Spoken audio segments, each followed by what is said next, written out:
Good people. This is another show of Pre-Match Moody, a show where we talk about the upcoming fixtures of the Premier League. We've got our usual squad here, Wonga, Nick, Selo, and then we've got a new guy. We've got a super sub. His name's Rich. He's our West Ham affiliate, or should I say representative, and he's mainly here to talk smack down on Liverpool and what the chances are this weekend. Hey, Rich, welcome to the team. Thanks so much, Klaus. Thanks for having me, mate. Yeah, no problem, man. We're going to start off, like I said, with the fixtures, but we're going to kick off with Burnley, Chelsea. Now, Mossa couldn't make it today. He had a family emergency. But so we're going to touch on basic things. And I'm going to start off with the first thing for the Burnley fact that might peeve Nick a little bit is that they have a £200 million bid that's going through a potential takeover at Burnley, which seems like a really positive thing for them. And I can only imagine that would make you upset, Nick. Nick's already shaking. Listen, I think it's a touchy subject. I think Rich will agree with me. I think there's been a couple of takeovers that have sort of been simmering around West Ham and Newcastle for the last couple of years, and it's if a team like Burnley sort of propels himself ahead of a club like Newcastle, I'll be enormously gutted. But at the end of the day, let's be honest with you, the Premier League is going that way. And there's going to be takeovers left, right, and centre for the smaller teams. Call it in the next 5-6 years. Except for your team, which you consider as a big team. Except for my team. Except for my team. My team's a big team, but a very small team at the same time. Okay. So I mean, for the Premier League itself, I think it will be good. More investment into the league, better players. It is why the Premier League is the best league in the world. And I think I have this argument with a lot of people. And there's a specific reporter for, I think it's Kickoff for Laduma. His name's Clint Roper. I love to troll that guy because all he does is speak about how incredible the La Liga is compared to the Premier League. And he bases it solely on Champions League and Europa League results. So, listen, it will be a good thing. Obviously, gutting for a team like mine, possibly for Rich as well. I just want someone to just come and try. I told you guys this on Tuesday. I just want to try. I want to try a little bit harder. And I don't want to kick the ball forward to Callum Wilson, who controls the ball, and all the players are still in the 6-yard box. Like I'd like to do a little bit better than that. If we can do that, fair enough. I'll be a little bit happier. And yeah, we're gonna touch on the Newcastle Everton game coming up. But talking about this 200 million takeover bid, it's coming from an Egyptian guy by the name of Mohammed Al Kanashki or whatever. So I wouldn't be surprised if there are a whole bunch of Egyptian players that begin flooding into the Premier League, apart from Mo Salah, maybe all his cronies coming in. Also, if Pizza Musamane has a good spell in Egypt, I mean, possibly a job in the Premier League. What do you say, Sid? That'll be actually quite cool. Seeing Peter in the Premier League, and he can come with these post-match interviews. There's no one with the post-match interviews like him. When Sundowns used to always lose, he would say, "But Real Madrid also lost. Man City also lost. Come on, big teams lost." Yeah, he does have. He's got like this Mourinho persona that he carries through it a little bit. Yep, but I don't think he's as tactical as a Mourinho. But nonetheless, I just want to say the Sean Dyche matchup against Frank Lampard is going to be an interesting one. We know that Chelsea had a decent game last night. I mean, 4 goals. All their top players scored, which is always very promising considering they've had 2 games where they've conceded clean sheets and now 4 goals from all their players. Wonga, how do you think they're going to match up against this Burnley and a stubborn Sean Dyche? Yeah, look, I think Chelsea are hitting form, to be honest with you. And I think at the end of the day, it may be tough for them, but I think they would. Burnley, I don't think they shouldn't have trouble getting past them. Not much to comment on it. I don't think Burnley will do much, to be honest with you. I don't expect Burnley to. But they managed to give us a frustrate surprise. Spurs. They managed to frustrate Spurs when all of us were saying it's going to be a 3 goals to Spurs, but they managed to only concede 1 goal. And don't you think that really could frustrate Chelsea and Lampard? I think that's what I'm saying. I think they could maybe frustrate them, but I don't think it would. I don't think it'll be getting a point out of it. It will be difficult, but I think Lampard's team will get one. I mean, they scoring goals. If Frank Lampard's team scores goals, they probably. I mean, I think there was the last game they played against. Who was it now? Was it Man? Who did they play now? Man United, yeah. Yeah, it was Man United. Yeah, where they drew. I mean, yeah, but I don't think Burnley. Maybe 1-0 they'll frustrate them, but I don't even see Burnley. Well, Lampard's defense inconsistent. Yeah, I think I just don't see Burnley doing anything to Chelsea to get Chelsea what will be a draw. I think what will be interesting though is Chelsea, are their defensive issues sorted out? Yeah. Can you say one game against Man United, possibly sort of a weak opposition against whoever they played in the Champions League? I can't pronounce their name, but are their defensive problems sorted against a very direct Sean Dyche setup, where they pump the ball forward? Is Kurt Zuma going to be able to deal with Wood at the back there? I don't know. So it might be a tricky assignment, but on paper and after a 4-0 victory, I think it was 4-0. They should. Yeah, it was 4-0. They should be able to get over the line. And also, I think it is at Stamford Bridge. So correct me if I'm wrong. It's at Burnley. And really? Yes. Okay, so I think this is where it's going to be tricky for Chelsea, because you've got what's looking good on Chelsea's end is that all the players seemingly are fit now and they're starting to play together. And they're finally getting some game time together, which is quite interesting. You got Hudson-Odoi, who I think every time he's on the ball, he looks super dangerous. Interesting player. But now how does he fit? How does he keep the team camp happy when you've got a Christian Pulisic in as well as Ziyech and now a team of Werner and. But so it's him trying to balance all these things out, competing against a side that knows exactly what they're doing. They've played together for X amount of years. They know the culture. They know the plan. So, and I think this is where it might be a bit tricky for Lampard. No, definitely. Yeah, look, I agree with you, Claudio. But I just. Yeah, but I think it can only go that way. It's maybe they frustrate Lampard to get the win, but I still see Chelsea scoring, at least getting a goal. And the question would be then, would they be able to have their defensive set up properly? I fancy Burnley to get a result. I must be honest. I think they're fighting for their lives. Chelsea haven't hit the heights that they've expected to this season. Lampard's still very inexperienced, and as Nick said, I like Wood and Barnes together up top for Burnley. They don't give defenders a second of rest. They're going to be buzzing, and they're at home as well. And I just think it's going to be a bit tighter than people may think. So I wouldn't be surprised if Burnley get a result. They're fighting for their lives. Sean Dyche has been crying out for investment. He hasn't been able to get what he wanted to in terms of signings, but I think he's got a squad of grafters in there that are going to fight every single week, and I think they're going to make it difficult for Chelsea. And I like the fact that you've ended on that note, Rich, because let's talk about the game that we have you on here for primarily. Is your team right now, if you're looking at the last 4 games, they've won, they've beaten Wolves, they've beaten Leicester, they've come back against Tottenham, they've also drawn against Man City. So if there's ever to have a time, or West Ham fan on a show like this, now is probably the time in terms of where confidence must be soaring. How are you feeling about Saturday? Yeah, look, I'm absolutely buzzing with the results we've got in the last 4 games. Obviously, we lost to Newcastle on the opening day, and all West Ham fans felt that it was going to be a doom and gloom season and we were going to struggle. And then, the Arsenal game came about, and I thought we played extremely well that day. I think we were a bit unlucky not to grab anything from the game, but I wasn't too upset about the loss because, we played really well, and I think it was the kick up the backside that the lads needed to push on and get some fantastic results. I mean, I couldn't have dreamt of beating Wolves 4-0 and Leicester 3-0 away, getting points against Spurs and City. So we're full of confidence. David Moyes has gone to 5 at the back, and it's worked a treat. And I think it's a great time to play Liverpool. They've shown that they're not invincible. The Villa result speaks volumes. So I think we're going to go there and try our absolute best to get a result.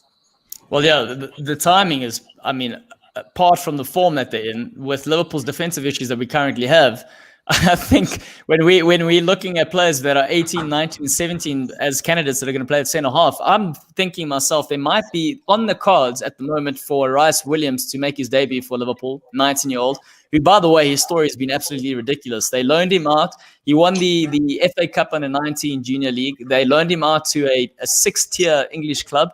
He then comes back in after a season, then he goes straight into a Champions League debut. Anyway, so I'm just thinking about this guy. And one great thing about the guy is he's also 1.95 in height, and he's only 19. So he's a really tall guy. But will he be able to match up against the experience of Antonio? And your favorite player. I was waiting for you to talk about your favorite player.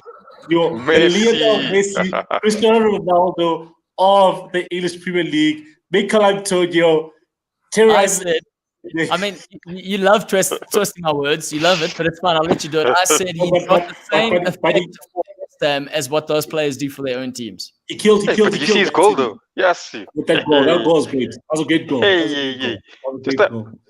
Scissor. Yeah. And you know what I loved about that goal? I know we're getting sidetracked here, but what I loved about that goal was that it was completely undefendable. That's what it was. I mean, the defender was on top of him. And the defender did everything right. But Antonio, through sheer will and through whatever he did, he got it across the line. So if that guy's playing and he looks to be playing, then I do worry a little bit at the back. And also you got Lanzini. How's Lanzini doing there, Rich? Is he fit enough to play on Saturday? Because I'm always terrified of him. Yeah, look, it's been a difficult 2 years for Lanzini. He's struggled with injuries. Obviously, he was in the Argentina squad at a point, starting for them, and then he did his ACL, and he just hasn't been the same player ever since. So I expect him to be on the bench. I think this might be the time for Said Benrahma to get a debut for West Ham, and I think that will be really exciting. So I'd love to see him. I'd love to see him go to Anfield and tear some stuff up. It'll be fantastic to see. And as far as Antonio goes, he's just been in electric form ever since lockdown started. I think he's got 11 goals or something like that. And he is frustrating at times because even when I went over to the UK and watched him play, he's that type of raw player that will smack one into Rosette, but he'll run through walls for West Ham. And he's really, really worked on his finishing, and it's improved a lot. So yeah, he's one of our weapons that we'll be looking to utilize. Yeah, he's been quality this season. Funny you speak about Said Benrahma. Today was a year ago. I went to watch Brentford. Actually, my main player that I was going to watch is Kamogelo Mokhocho, who was playing for Brentford on the day against QPR. And Said Benrahma absolutely tore QPR's defense a new one, literally a new one. And I was like, this player is something. And I think before a couple of weeks ago, the lads would have, they can testify. I was saying, please, still get a loan deal or something. Like, just bring him to us. But I guess even if you hadn't seen him play, I'm sure Nick would have told you all about him. Yeah, no, I mean, but I'll tell you what, he if it makes sense though, the move. Brentford's in London. He's probably not had to move anywhere. He's just going across the city, and I mean, just to jump up to the Premier League for a big club like West Ham, who's got a lot of history, and they're playing in a nice new big stadium. I think it's a no-brainer for him. And if he has a good season or two, you might find the big boys sniffing, and I wouldn't be surprised. Then they could cash in on a player like that, which is quite interesting. But it's actually interesting the fact that they actually have him on loan. It was supposed to be a deal, and then it ended up being a loan deal. So it's kind of interesting the fact that Brentford loaned him out, whereas they could have maybe used the money elsewhere. But I guess that's how it happened. But he's an exciting player. I think West Ham do need that other player that can fire. Felipe Anderson left. Went to Porto, so obviously they're lacking that creativity in the rest of the team, because if you think about it, who else is there? Okay, Thomas Tuchel, at least he's played well since he's joined West Ham. It's just him and Antonio that have played well. Otherwise, there's I'll say Declan Rice has decided to stand up and be counted. Yeah, Declan Rice, obviously, but I'm just thinking about the guys who are going forward, who are trying to be creative, in the final third. I think those are the only two players that have. Who's a dark horse though? And he came from Hull City last season in the Championship, but he's starting to really hit form. Is Jared Bowen. Oh, Bowen, yeah, okay, yeah. Youngster loves cutting in on his Good. left foot. He's already got, I think, 3 or 4 assists this season, a couple of goals. And he's just gone under the radar. I think he's only about 23 years old, and he's full of energy. So I think he's potentially one other player that we'll look to utilize, especially down the flanks. Oh, definitely. And also, he's and also bodes well for him because, he's coming slightly out under the radar. So people aren't as critical about his performances as they are about other players. So, so the makeup is there for him at a club like a West Ham. I think one of the things that I'm very curious about is what's happened. You can shed some light on this, Rich. Is what's happened to Noble here? Has he had a falling out of the club? Has he fallen out of the manager? What's exactly going on there? I was about to ask, yeah. Nah, lads, Noble's finished. Like, I hate to say it, I absolutely love him as a West Ham player. He's a West Ham legend. He will always be Mr. West Ham, and I'll give my life for that player. I absolutely love him to bits. But unfortunately, his time in the starting 11 is up, and you can ask any West Ham fan this. He just doesn't have the legs required for a side in the Premier League. Nowadays in 2020, with the pace of the Premier League and the physicality, you need to have engines in there. And right now, Thomas Ziyech and Declan Rice are just on a completely different level to him. So he'll be someone that we'll utilize in the changing room. He'll be a leader in and around the club, an ambassador, and he'll come on for maybe the last 10, 15 minutes of games just to try and shut up shop. But as far as falling outs and stuff go, I think everything seems to be okay on that front. Obviously, he did have a go at the owners when we sold Grady Diangana to West Brom, which I actually really appreciate him for, because, he echoed the sentiments of the fans. We were gutted that we let one of our academy players go.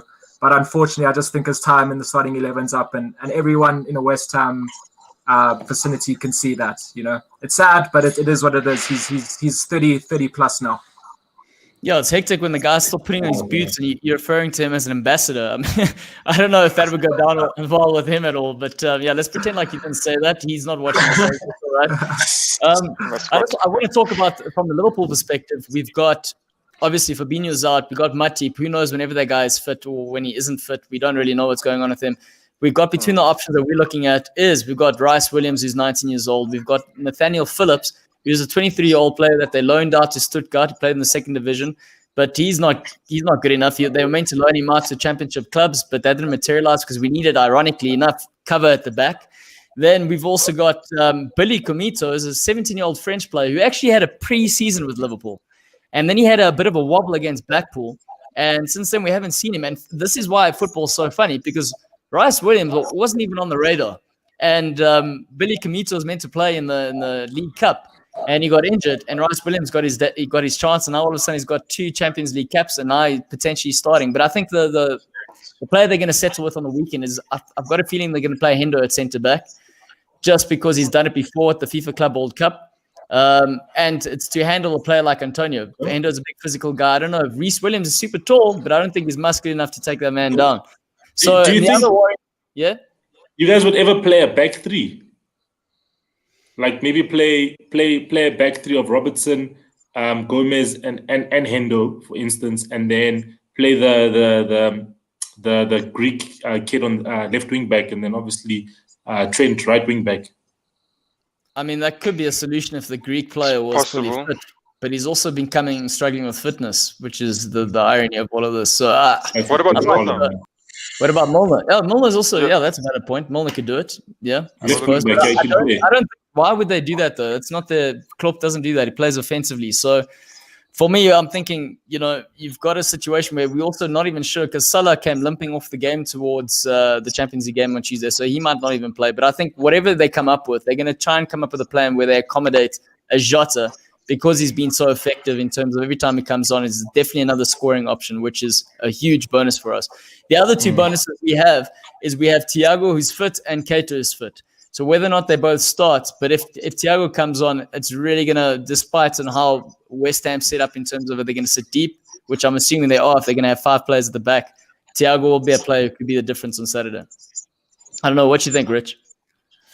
Yeah, I think we're going to look to soak up pressure and play on the counter-attack. It suits our style really, really well. And, we leaked a lot of goals last season, but ever since we went to 5 at the back this season, we've kept more clean sheets. A player that's really shone under the system, or actually two players, is Arthur Masuaku and Aaron Cresswell. Cresswell's got the most assists. Cresswell's got the most assists this season of any defender in the league. I think he's got 4 from left back, so he's got a unbelievable wicked left foot. So I think on set pieces, he's a Scouse boy. So I think on set pieces we've got every chance of causing Liverpool problems. And right now confidence isn't sky high with the Liverpool squad, and especially with no centre backs. No fit senior centre backs. I think it's going to be an interesting game, but I think we're going to soak up pressure and look to play on the counter attack for sure. You gotta attack them. I think that's the one thing, especially with Liverpool, is that with the high line that they like to play, you just take advantage. So with the game they had against Midtjylland now on Tuesday, Midtjylland had opportunities early on. You know what I mean? It's just obviously it was Alisson in goal. So Alisson obviously he's great keeper. So obviously he will thwart any shots that come his way directly. But Midtjylland, if they could have maybe taken a couple of the opportunities, they could have definitely scored 1 or 2 goals. But obviously, I think Alisson was the difference in the goals. And West Ham just needs to attack. If you don't attack, then obviously you won't be able to test the Henderson and Gomez centre back pairing. I think Alisson being in goals is very key for Liverpool, because if it was Adrian, your former West Ham player, Adrian would have probably just let the goals in just to give a favour to his old team. Yeah, no, I love it. I love it. I mean, so think about if Adrian was in goal, holy shit, would West Ham exploit that? They would know exactly. They would just drop the ball in high, and they'd be like, Antonio, you charge this man down. And that's it. That's how they do it. I'll never forget, we played a friendly when we against Free State Stars when Steve Compella was still there. And they played the ball into the box, and I went in hard and I clattered the keeper, the first one. Always going hard on the keeper, hey, Nick. I went in hard on the keeper, and the guy just looked at me like I was mental. Next time the ball came in, he was too scared to come out, and I had a free header and I put it in. So if Antonio does that to any keeper, really, I think they'd all shit themselves. But before we move on, I just want to say, I want to ask Rich one last thing. The ownership of West Ham. I've had this question for a long time, and I know we specifically meant to be talking about the game in particular, but because I haven't really had a conversation like this with a West Ham fan or a diehard anyway, I want to know, how are your feelings towards these owners? Because when I'm looking at it, this is a club with so much potential, a club that looked to be seemingly headed in the right direction, but it's just being run by clowns. So, and that's David's. Yeah. Yeah, you're absolutely spot on. To be honest with you, I lost my interest in the owners 3 or 4 years ago. I absolutely despise them, as most West Ham fans do. I think they sold us all a massive dream when we left the bowling ground, and I thank God every day that I managed to go watch a West Ham game at the old stadium before it got knocked down, because having been to the London Stadium myself twice, the atmosphere is just not the same. And they made bold promises that they haven't been able to keep. Unfortunately, they have no idea how to run a football club, and it shows by the lack, well, not lack of investment, but some of the signings we've made. They made bold statements about bringing in young, exciting players, and then we went on to sign the likes of Joe Hart, Zabaleta, Arbeloa at 36 years old from Real Madrid. Has-been type players. And to be fair to David Moyes, he's stood firm, and he's looked to bring in the likes of Benrahma and Jared Bowen, and slowly but surely it's starting to change. But as far as the owners go, I absolutely despise them with every fiber of my being. Yeah. And funny you mentioned the stadium and the atmosphere. I actually think that's probably one of the reasons why you guys are doing all right so far this season, is the fact that there is no one in the stand. Because one of the sides, similar to an Arsenal, when they made the move to Emirates, they've struggled since that move. They've struggled to capture the fans on side, and it seems like they play under more pressure than support when they play in these sort of places. So yeah, valid point. But Nick, it's your time to shine, my friend. Newcastle versus Everton. You've got your boy. Everton have 2 suspensions. They got James Rodriguez. Almost said Kakas. That's the wrong player. Anyway, James Rodriguez, who might not be available. So there's an opportunity here. What do you think is going to happen in this scenario?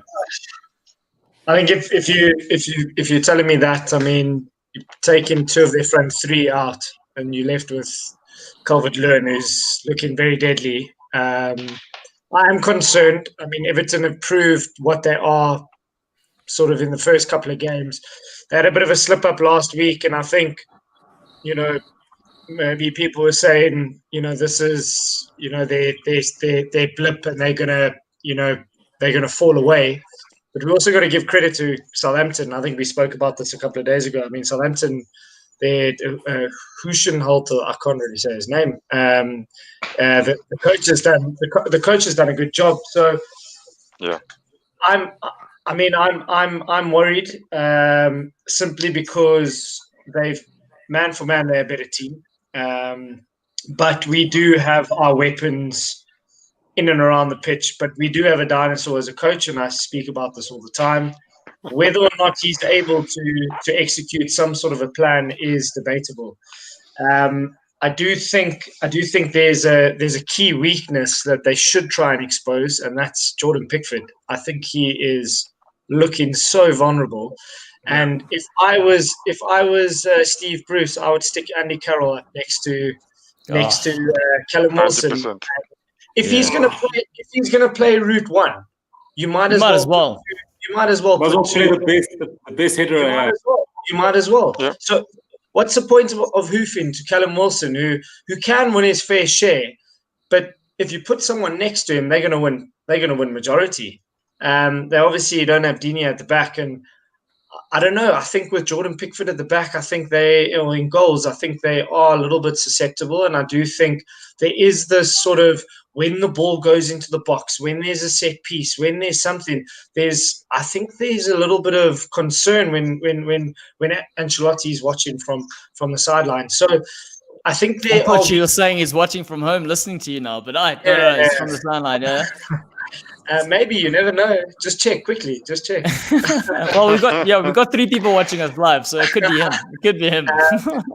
But yeah, I do think there are weaknesses to exploit, but they have a lot of quality. A player that I spoke of highly before we started this, or in our first 2 episodes, was Decore. I think for anyone in the bottom half, up to probably 7th from last season, Decore was a steal. I think he's a box to box. He's a baller. He can crunch. He's everything that I like in a midfielder.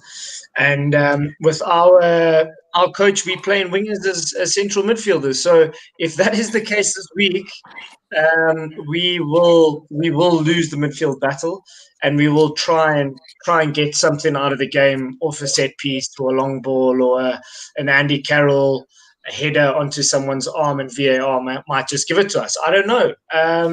So for me, I am always optimistic. I'm always optimistic because I've seen us do it. I've seen us go on and we play like we almost possessed in a way where like the way they were coached isn't the way they're actually going to play. And I do think we've got something to give if we are put into, if the ball's maybe played into positions and areas where we can be dangerous. However, midfield battle, I don't see us winning. Defensively, we always look susceptible. So it is going to be a hit and miss. It's a hit and miss most weekends. So Nick, how would you set up? How would you set up the team? I'd go the same way. So I'd probably go with the sort of back 3 that we had. I don't really like it because it is very negative and we don't tend to get players forward. But I would stick 2 up top, and I would almost let the wing backs just go. But I would stick 3 midfielders in, take the wingers and put them on the sides. Put them as wing backs. Hayden might be fit. He's doing a sort of fitness test today. I think Shelvey, we know he's having surgery. I think Longstaff needs to come in, and maybe his brother has to come in. And maybe we need that sort of true Geordie fight in the midfield. And you crunch, you get stuck into Decore if you can get stuck into him in the first couple of minutes. Alan, he's a good parcel boy. He's a bit of a cruncher as well. And you sort of try to dominate that from the onset. And then, maybe we get the ball forward and try and play in their half more. I think we've got an average of 34% possession this season. It's horrific. It's horrific. Yes. Did Steve Bruce play Jeff Hendrick in midfield? He plays him in the midfield, but I think he's lost. He's completely lost. Yeah, I would replace him with Hayden. If we're going to play with 4 at the back, I would play with him and Hayden, and then maybe a Longstaff playing forward. But I'd probably play the younger boy, Matty, and just play him behind a striker if we're not going to go with 2. But it looks like Hendrick's got his place. You know, you've asked me, Celo, how are we going to go? I don't necessarily think that's if I was manager. Yeah. It's not I going hear to what happen. you mean. More than likely, we're going to see Fraser and Almiron in the midfield. And those are 2 of the lightest players in the Premier League, playing against Alan and Decore. Oh, we got no chance. They're going to eat players alive there. That's what they're going to do. And if James is on the pitch, they're just always dangerous with their delivery. And that's why Calvert-Lewin has been doing so well, is because he's been getting that delivery. So all he has to do is get his head behind the ball. So interesting. The positive for us, Claudio, is if the ball is in the 6-yard box and Callum Wilson is there, he's scoring. He is a deadly finisher, and but you got to get the ball. You got to get the ball to the box. To him. And you know what the interesting thing is? I read something earlier today. It says when it comes to winning the ball high up the pitch, nobody does it less than Newcastle, and it's not even a close contest. It's like something 60% Newcastle, and everyone else is down here. So they don't even try. They don't even try. And I think the reason you've been like getting your frustrations out here is because they've got players like a Jamal Lewis, who I said was linked with the Liverpool. And the reason he was linked with the Liverpool was because he was an attacking fullback. And now you've got a Steve Bruce that's telling him, hey, you're not allowed crossing the halfway line. And I've been told that before. And that's a terrible thing. You're going against your grain completely. And then you've got Callum Wilson as well. So unless you're setting up shop, it's interesting. Like at least doing it for 45 minutes and maybe, second half, if you're still in the game, then go for it. So like, I don't understand doing it for 90 minutes. So for me, I'd like to think if we're at home, I know there's no fans, playing at St. James's Park is tough for any team coming there. But, you would like to think that he would go and take the game to an Everton who's just lost, who have maybe 2 players suspended, who have a player like James who's potentially out. Can we maybe go and take the game to them? I've seen us do it against West Ham. First game of the season, we went balls to the walls. I don't know if it was an off day for West Ham, but we actually played some good stuff. And I was like, whoa, Steve Bruce, give him a bit of credit. Sorry, Nick. Sorry to just interrupt you, but like to that point, what's quite interesting is Steve Bruce said beginning of the season, he found them too open. He found his side too open. So maybe it wasn't West Ham that was having an off day, but maybe it was his coaching skills that had an off day. And the players were like, well, stuff you. And that's what it was. It worked. And we got a clean sheet. I think it was 2-0. Yeah, we got a clean sheet as well. Yeah. The second best game we played was against Burnley, and we could have scored 4 or 5 that day. I told you I was in the club or in the pub, and I was celebrating there while the DJ was playing. So I was watching. I mean, we were just all over them. It's the only way you know how to watch football as well. Eh? That's the way. Anyway, I've noticed every time I don't watch at a pub or a club, Newcastle lose. So maybe I just need to stay there. I need to You find a local watering hole and just always go there. Yeah, man. So we'll see. I would like him to play with midfielders this week. I mean, that would be a great start. I like to play with 4 at the back. I think it gives you more balance. I think the players probably understand the system a little bit more. And it gives you more freedom to maybe put another big man like Andy Carroll. Listen, people say whatever they want about Andy Carroll, but if you watch the snippets that he's played this season, he's so effective. Snippets he played last season, he's so effective. I think he had like 3 assists in 5 games in the back end of last season. So, I mean, I don't know. If we're going to play that way, you might as well put him next to, and you can give yourself more of a chance. I don't know. On his day, he's genuinely unplayable. Genuinely, he's unplayable. On his day. He's another Mikel Antonio. No, come on now. Antonio's still a train. I mean, Carroll, what is Carroll? Carroll's like Leaning Tower of Pisa, standing still there. You need to play the ball against him to get into the back of the net. Come on, man, be fair. Antonio moves. He's mobile. Anyway, sorry, you're saying. I knew it. Yeah. I knew it. But let's see. I'm I'm quietly optimistic. We'll see. I do think. Hey, I'm thinking now if if you set up with a back four, have Saint Maximin on the one side, and have Almiron, let's say maybe Almiron or Fraser on the other side, at least you'd have an opportunity to do well, especially with Fraser in a wider area, linking up with Wilson. They linked up so well for Bournemouth.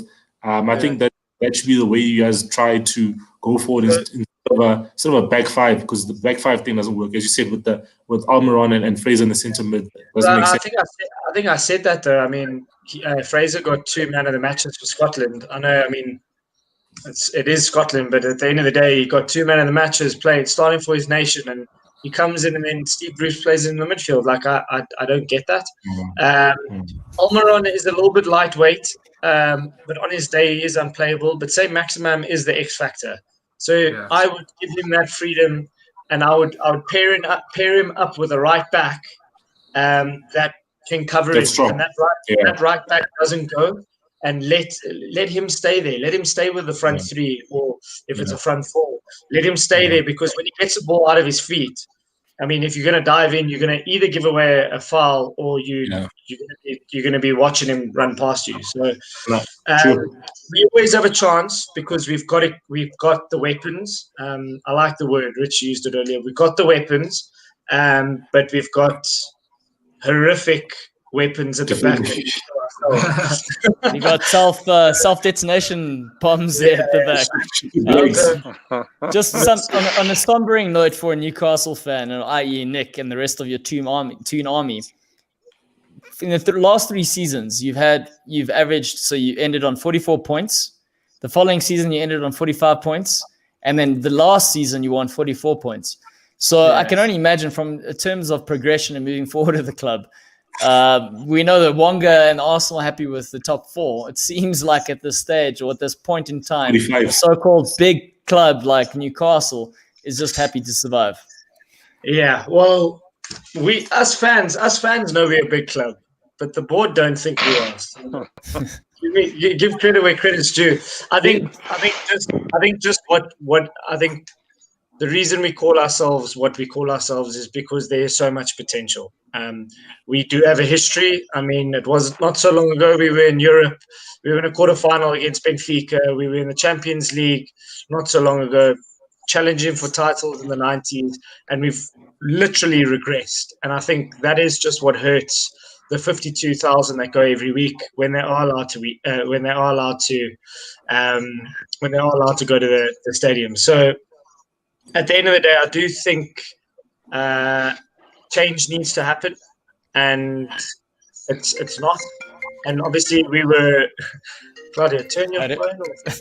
Claudia, come on, man. It's connected to my laptop. Sorry about that. Ultimately, I do think change needs to happen, and I think anyone who's a football lover and who has followed Newcastle to nth degree will understand that a bigger and better Newcastle is better for the Premier League, especially for where it's located, for its fan base, for the passion, for the love of football. I don't know if we're going to progress. Not right now, not under this regime. We'll probably finish on 40. It was 44, I think. 44. We'll finish on 44. Yes. No, I think it'll be 45. No, let's even it out. 44, 45, 44. Yeah, 45. Yeah, 45 is right. All right, now roll up your sleeves. Roll up your sleeves, because this is the one I've been waiting for. The first fight, guys. Did Nick see Scott's comment there? Oh yeah, Nick, you've got something to answer. Says careful about Scotland and Fraser. Yeah, no, but I said, listen, I just want Fraser to play in his position, Scotty. I just want him to play. I just want Steve Bruce to realize that he's a winger and not a midfielder. That would be great, and then I'll be happy. I think we all share that sentiment. Okay, now Wonga, I'm gonna start with you here, largely because you've been quiet throughout this time. It's been 39 minutes, and you've been very, very quiet. I don't know if it's because you're nervous, or I don't know if it's because you're saving it all for this game. But one thing I will say is this: I will say that Rashford's just come off of a hat trick. As we speak, the man is the highest goal scorer in terms of against top 6 sides. He has scored 9 goals in 12 games. And he's also, if we go back to the fact that when he made his debut for Man United, now this is some while back, he scored 2 goals against Arsenal. So if we're looking at it, and if we're also going to take one last thing into consideration, the result against Red Bull Leipzig is arguably, for me, and Silo can correct me if I'm wrong, is one of the best results under Ole's regime. So they're coming off this high and also beating PSG and Leipzig. How are you feeling about this weekend, Wanga? Yeah, look, I'm looking at Arsenal's also the defensive problems as well. I think they're saying now David Luiz, you saw he went off against Leicester. Mustafi came on. Mustafi hasn't played in a while, and it showed in that match. Yes, he was sleeping. I mean, I do blame him partly for the goal, but I also am considerate of the fact that, I mean, he's been out for quite a while. And also now we're going to most likely have to play him as well, because we've got, I think, Callum Chambers. I don't know whether he's playing in our centre middle defence yet, but he's also out. Rob Holding is also out. They say he's only going to start training next week. So most likely you're going to put, I didn't say anything. I think Kolsanis didn't say he's on the injury list, so he's an option to probably start there, or Mustafi himself. Even Pablo Mari. I think we forgot about him. Yeah. He's out. He's also come back only in November, and that's him expected to train fully. So yeah, it's not looking good for us in the defense. I think we do have a good keeper in Leno, but there's only so much he can do. And I said it, and I'll admit it as an Arsenal fan. Marcus Rashford, I like it. I really like him as a player. Chick's little taking a step now. Look at him. He's loving it. He's loving it. He kind of thinks like you're rolling over here a little bit longer. Yeah, continue. No. Listen. I think on the honest point of view, I think Rashford, for me, he's been, and he is, for me, Man United's best player. He crafts when he plays. He's in the right positions the whole time. He's not only trying to score goals, he's just trying to do, wherever he is, he's trying to do what's best for the team. Is it going to lay it off? If the opportunity is there, he's going to strike it. Left and right is good as well. Free kicks, I think if they give him more, I think he can definitely put them in the back of the net. I think, yes, he's really dangerous. And yeah, he potentially could score against Arsenal, given what's around Man United. Man United's team at the moment, everyone there is fit. But yeah, I'm not going to say we're going to stumble. I'm going to also say Arsenal as well.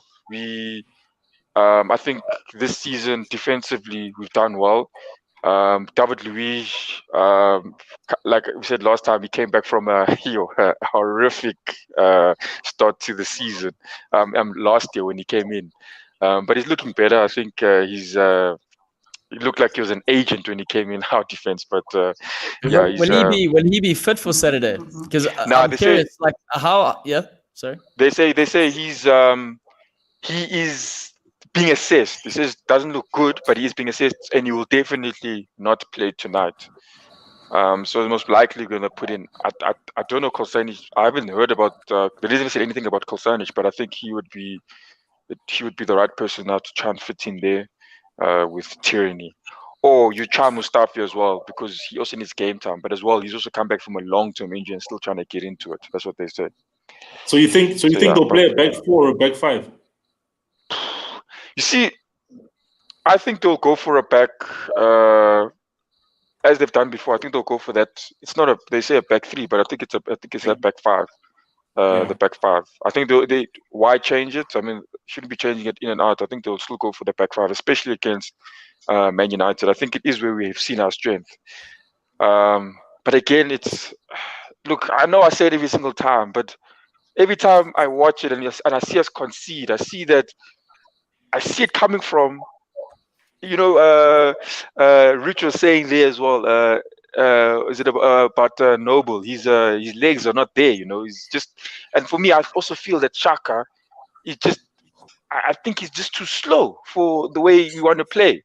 Maybe I don't know what Arteta sees, but against Leicester, it was pretty much obvious. They literally ran off, and I mean, they literally ran off Xhaka, and his job in that sense is when the left back is going up, he comes in and covers for Tyranny. But it's plain and simple. If you're next to Xhaka, just play it over his head, and you passed him. and that's exactly what happened. They pulled in Gabriel. Mustafi hasn't played many games, just literally jogging back, and there's Jamie Vardy in the net. I mean, that can happen all the time, literally all the time. So I don't know, but yeah, if Xhaka in the midfield never brings confidence to me. Yeah, we might win some, but consistency, So I don't think we'll you need find to it. remember, one of the rules on the show is you need to have a sip of your devil's peak every time he says Xhaka. That's one of the rules, eh? Come on, man. He's a key player. Key. You see, for me, a key player is someone that's gonna help us win games consistently. Before Thomas Partey came, man, that guy was after lockdown, man, he was a new man. He was resurgent. He was the Xhaka that was a Mönchengladbach, Yes, I think against Leicester, he didn't have a great game, but come on, man. Yeah, but even I can't remember which game it was where he came off the bench now. But I said it as well. He came off the bench. Who did he play? I wish I remembered. He came off the bench. But again, the goal literally, he should have been there. I think it took us Ceballos. They could have been there watching. I saw him watching the player. Bam, goal, Xhaka. But no one will say anything. I don't know why. That's why I say he's literally probably his son or something. But I don't know. I can't deal with it. I can't deal with Xhaka. I can't. He's like, to be honest with you, for me, with Xhaka, it's honestly like Walcott. Everyone had this hope that Theo Walcott was going to be a Thierry Henry. I mean, they gave him the number. He scores a goal. Everyone's like, yeah, it's coming. Then games is quiet. Then he does another good show. And then it's done. It's up and down. I don't like that. I want consistency. Partey, I'm sure we'll get that.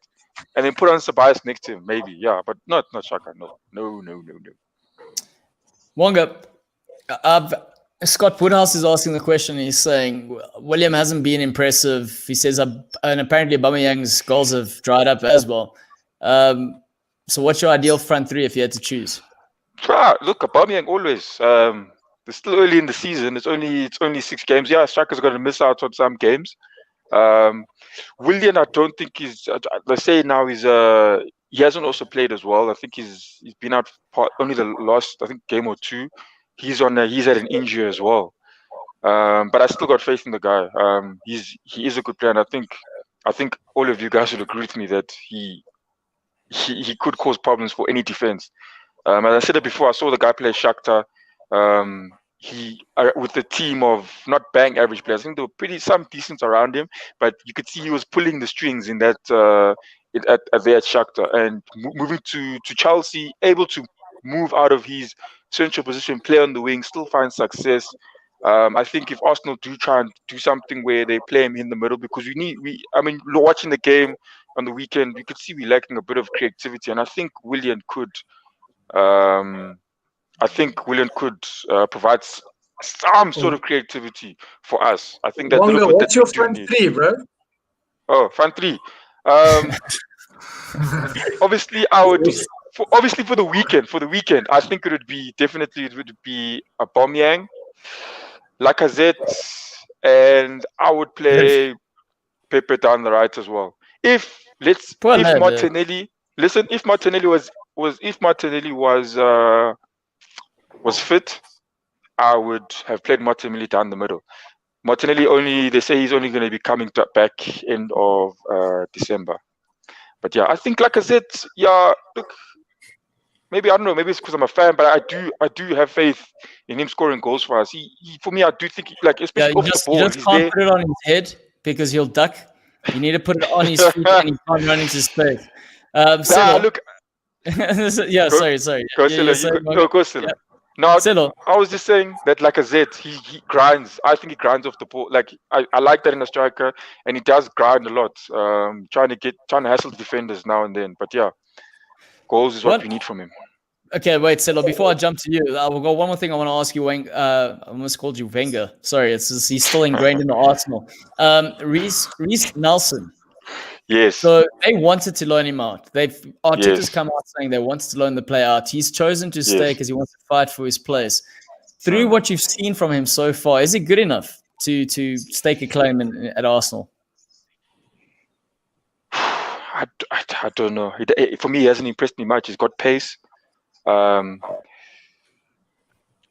for me, if he's right now, I don't think he's going to start ahead of Lacazette. But and even Arteta himself felt that he should loan him out. That was his feeling, but to give him more time. Maybe he was definitely going to be better if they gave him more time. But given obviously what the current situation is, he doesn't see, even Arteta himself doesn't see him playing. And that's he's the guy at the training sessions, not only watching the games. And I think I share the same sentiment.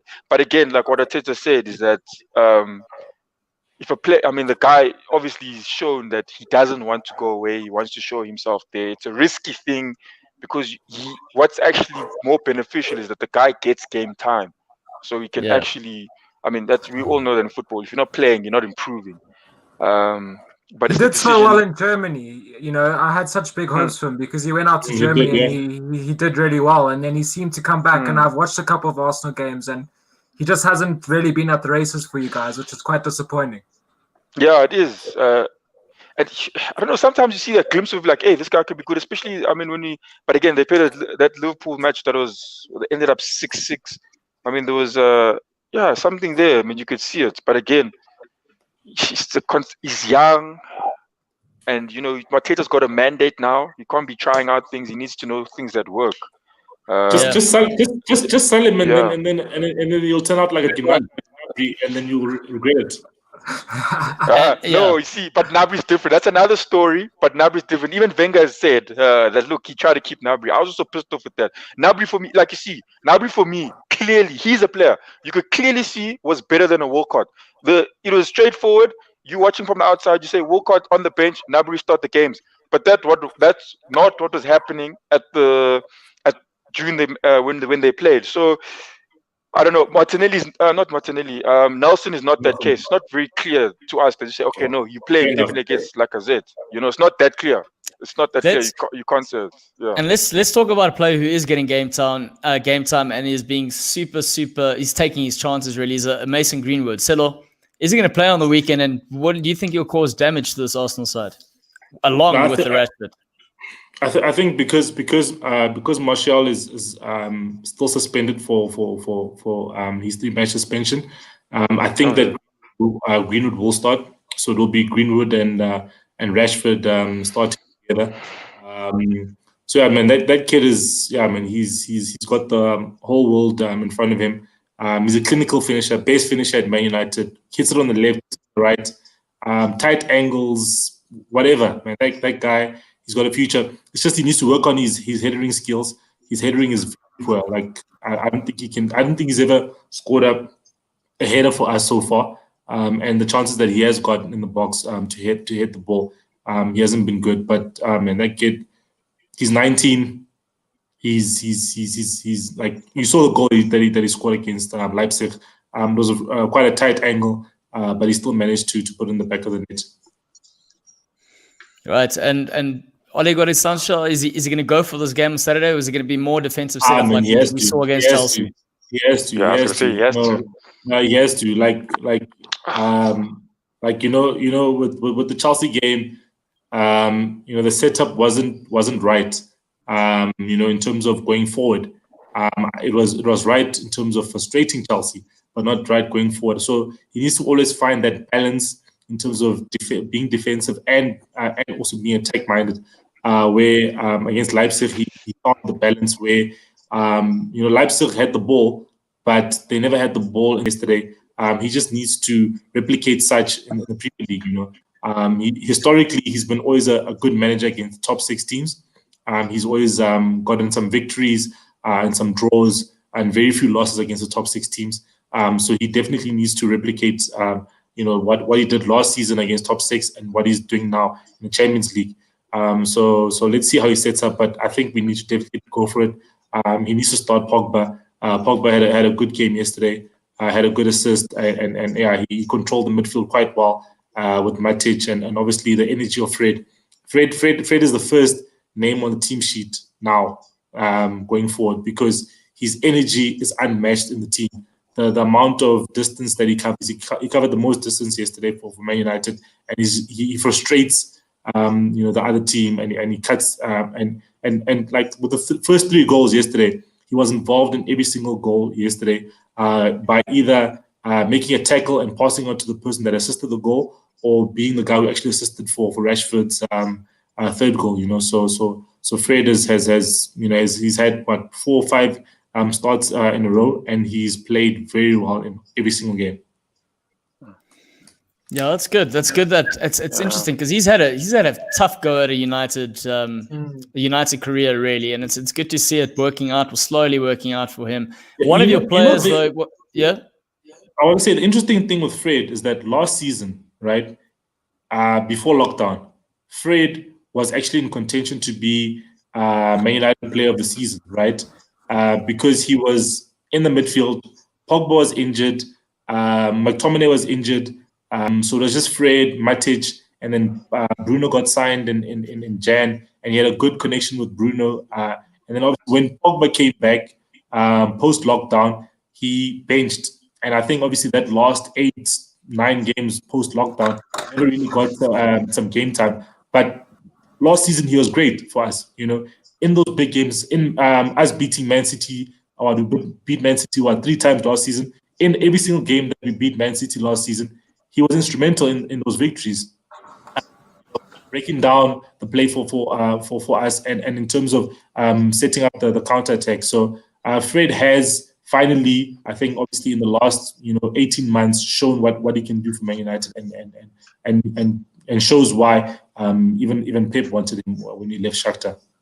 Yeah, but there is a player though that is currently holds the most assists for Ole Gunnar Solskjaer since he's been in charge. He's on 12 right now, and he only joined the club in 2020, and he scored more assists than any other player since Ole's reign from 2018, and that is your man Bruno Fernandes. So whatever happens on Saturday, it's going to be the leader in the midfield that's going to be the difference there.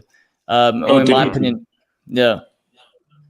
Yeah, but you know what he can do. That pass that he gave for Rashford yesterday for the second goal was quite a great pass, and he didn't think too much about it. Some of our fans have been, Man United fans will irritate you on social media.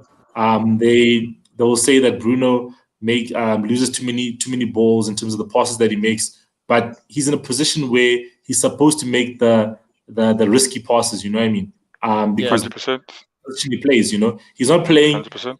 He's playing as a 10. When you play as an 8, you have to control the ball a bit more and be careful with it. But he's playing as a 10. As a 10, you need to play the dangerous passes, and then in a game, 1 will come off and will lead to goal, but 5 won't come off. You know what I mean? So that's what he's supposed to do, and he's playing higher up the field, so he can make those passes and doesn't reach the target. Yeah, definitely. But the time has now come. The time has now come for the prediction stage. Before the predictions there, Marcus asking a question there. Whether you think people are going to start parking the bus because of this madness in goals. Liverpool conceded 7. But I think it'll be more specific to the teams themselves, because I don't think any manager is going to just... I understand where the question is coming from. I know what you mean. But I think it'll definitely be specific to the team. If you look at like Arsenal, for instance, I don't think we haven't we're not scoring. Well, Liverpool opened us and ripped us apart. We had no chance there. Naturally.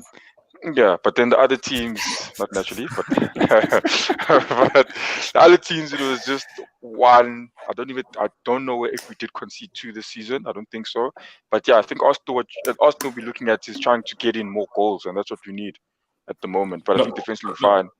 No, but I understand where that question does come from, Marcus, because if you look at a Burnley, the way they frustrated Spurs, and then we had Man United and Chelsea 0-0, we had City and West Ham 1-1, Newcastle 1-1 with Wolves, Liverpool 2-1 against, that's 3 goals, 2-1 against Sheffield. But yeah, I think now the teams are going to be, set up a bit more, not park the bus, as he's putting it, but I think their tactics will be geared towards more, don't concede first and foremost, and then in the second half, obviously, then we can attack. Obviously, but that's obviously the teams that can't control the matches.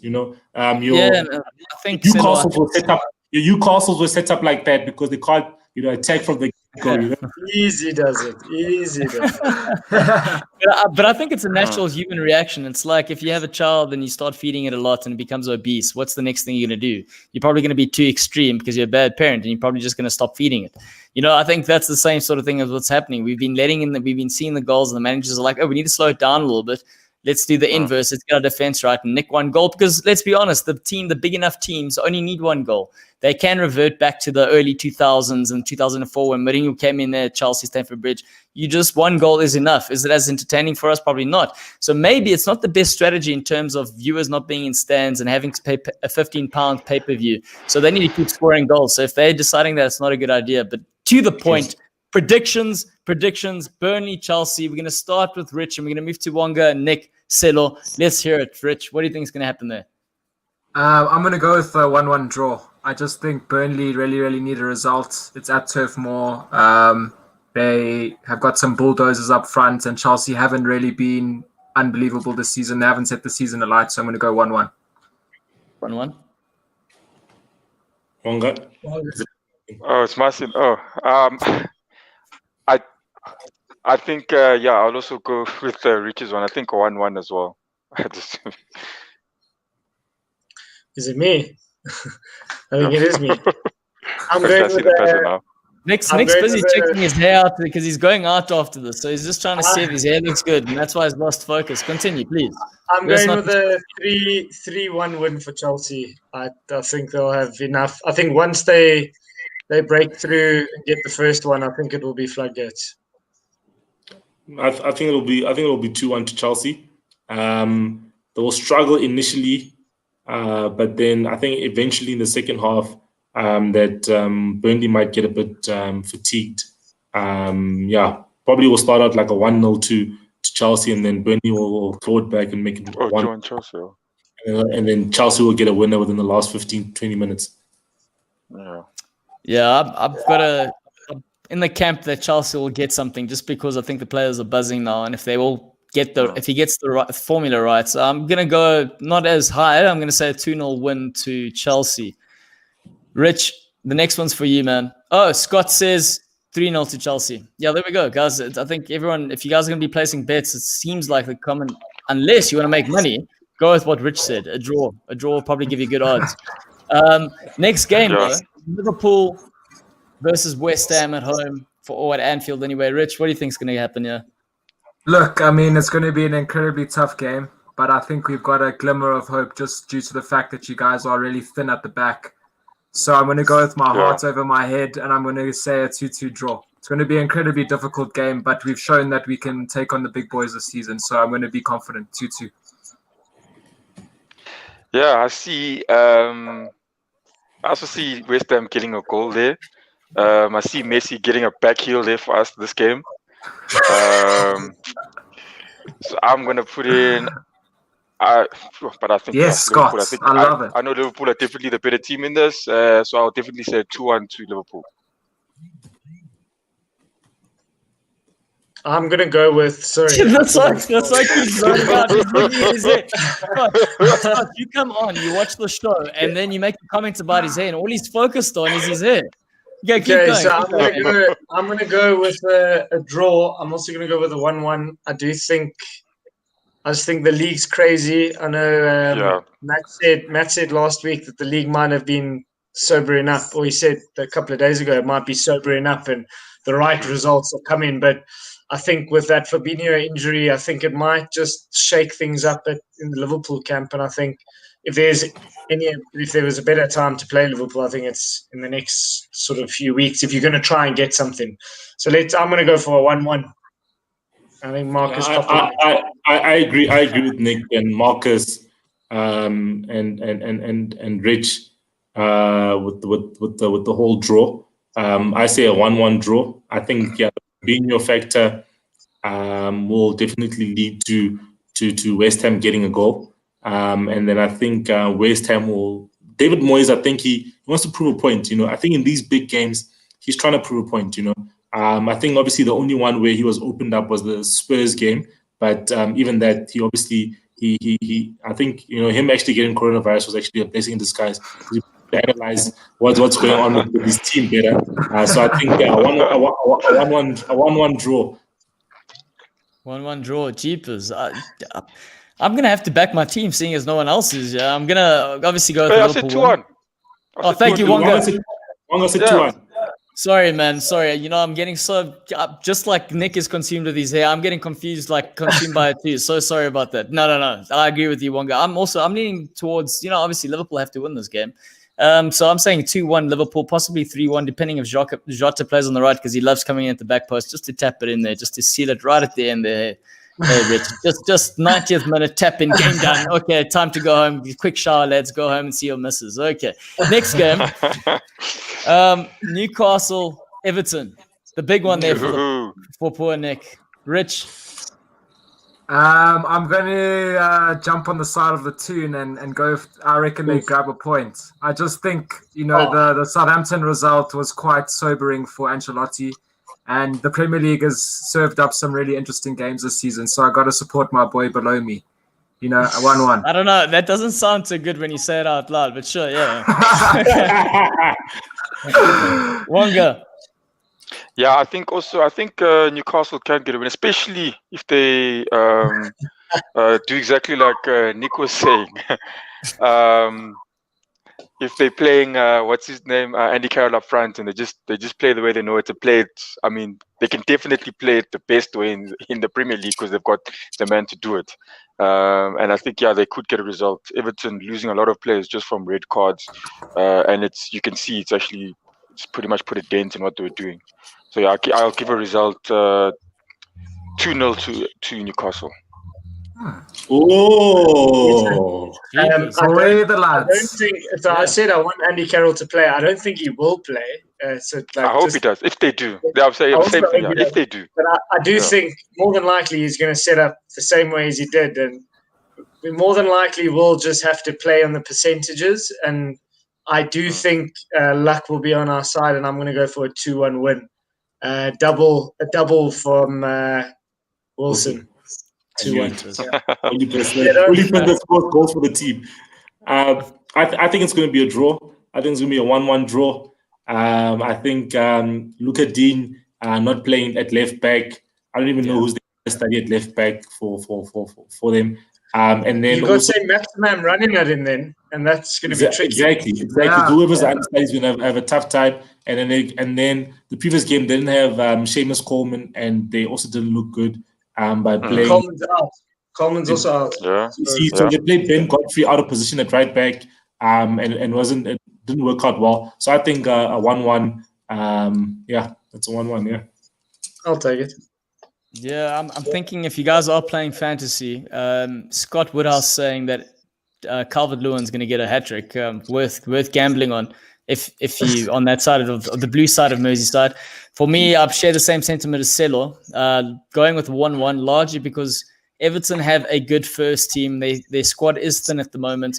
It hinges on the fact as to whether or not James plays, because for me, he's that difference in terms of quality feeding it to Calvert-Lewin.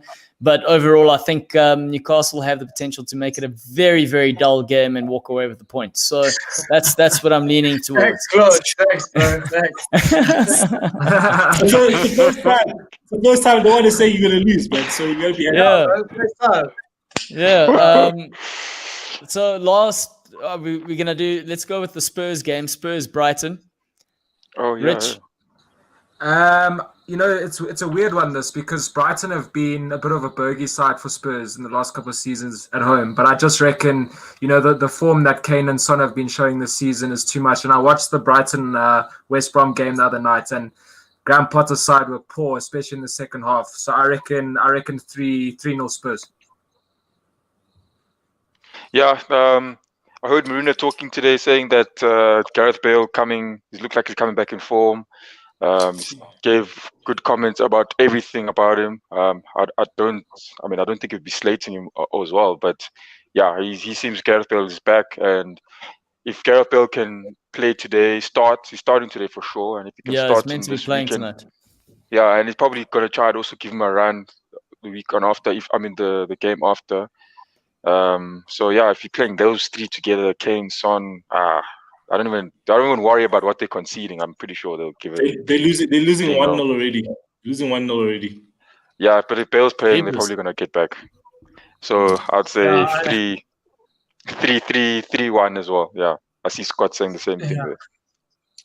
I think for me that Son Kane is just it's unreal actually, just in terms of what they can pull out the hat. So I'm going to go with a 2-0 conventional win away from home. So yeah, 2-0. I think a 2-1. Yeah, with Kane assisting for Son or Son assisting for Kane. So yeah, 2-1 to Spurs. Yeah.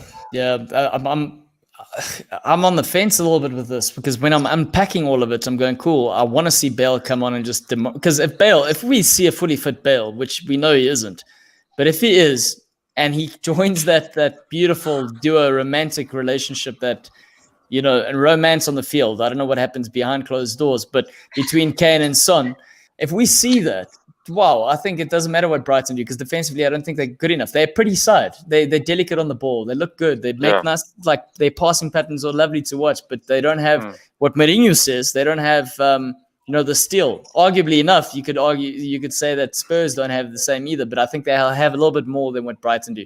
But my man, if Lallana decides to show up, I think they're in trouble. But my overall prediction with them, yeah, he's going to be there. He's going to be in and around there. He'll pop up. The man loves pressing, so he'll put some guys under pressure there. And we know that Spurs don't have a great centre-back pairing, so if he puts him under pressure, then maybe something can happen.